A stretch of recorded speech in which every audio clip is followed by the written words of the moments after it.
All right, let's do some Lady Gaga news. I know yeah. you're excited about that. Yeah, yeah. The first three letters of Gaga are gag.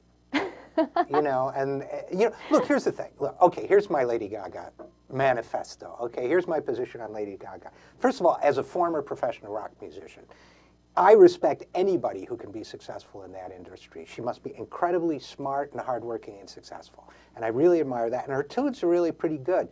But she doesn't sing really well. Mm-hmm. She doesn't look that good. She doesn't seem that appealing. So I just am not feeling Lady Gaga at all. I just got to say, I'm not down with Lady Gaga. That's just where it is, you know? I mean, I think that if you work here at TYT long enough, your opinion of Lady Gaga will change. Because, from what because to what? Cenk used to not necessarily dislike Lady Gaga, but he wasn't buying it. He said that she looked like a serial killer, and he wasn't really into her music. But it slowly grows on you. I mean, whether... I like her. It's okay. It's just, her voice is not that good, but her songs are pretty good, actually. It's funny because I think that her voice is okay, and her songs are questionable. Like, I don't like the lyrics of her songs, even though they're catchy and you can dance to them and have a good time. The lyrics are funny. Like her telephone song, we were talking about it the other day, and it's about, stop calling me, I'm kind of busy. That's basically the gist of her song. So her lyrics, I think her lyrics are funny, and they're not deep at all, and they're not artistic, in my opinion, right? But what's funny is her former producer and ex-boyfriend, Rob Fusari, claims that he co-wrote some of her music, and he's the reason why she was launched into fame in the first place. Well, then she turns around after she becomes famous, and she gives him the boot. All right? See, I love this story. And the reason why I love this story, we talked about it beforehand, is that I love the idea that for once it's a woman doing that to a man. Right. I think this is a great sisterhood story, because it's always the man who uses the woman, and, you know, they used to say behind every great man is a woman, and here it's the woman who used the guy. I mean, it's bad, but, you know, if it's true, at least it's a blow for the sisterhood. You know, it's one for the sisterhood.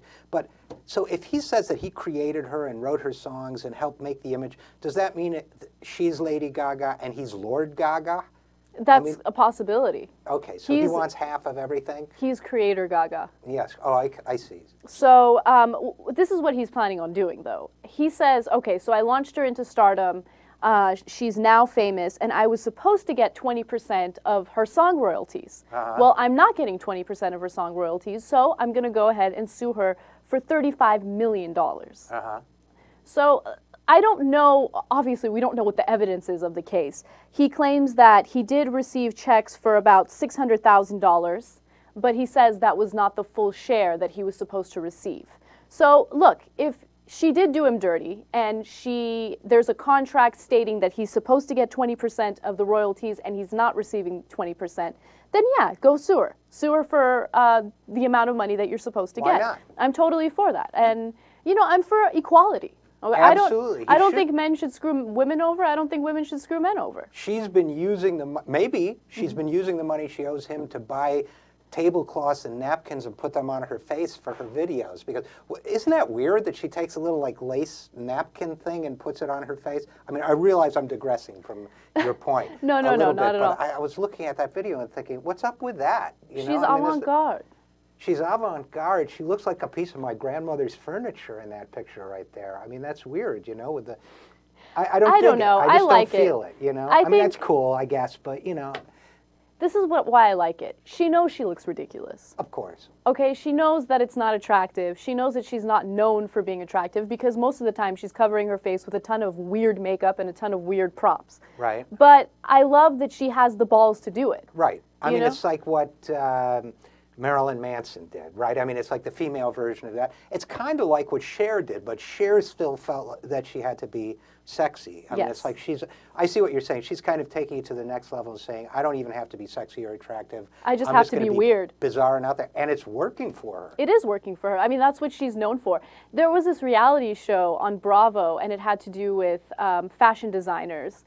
And Lady Gaga visited for one of the episodes, and you listen to these fashion designers, and they're like, oh my God, Lady Gaga is the top woman in fashion right now. And no, she's not the top woman in fashion. No one's going to wear any of the junk that she wears. But she is a great marketing machine because she knows how to go out there and get the attention to become famous. Oh, she's a great. I say about her what I've said about Gene Simmons and Kiss, which is like ultimate salesman. Amazing salesman. She's great at sales. She's great at marketing. She's a great CEO. She's like, what, 22 or something, 23? She's 23. She's 20. Hey, she is a great businesswoman. I totally give it up for her in that area. Definitely. And you don't find her too attractive, from what I understand. Nah, hell no. Not even a little bit. Not even slightly. I think she's a little underrated. I think that there's some attractiveness going on. Look, she's beautiful. Beautiful. Most of the time, you don't get to see how beautiful she is because she's covering her face and she's being awkward, like in that picture. Beautiful. She looks like Orly Tates. You know, we're going to cover Orly a little later. You know, she does. She looks like the birther queen in this. Look, I don't mean to knock her. I just like.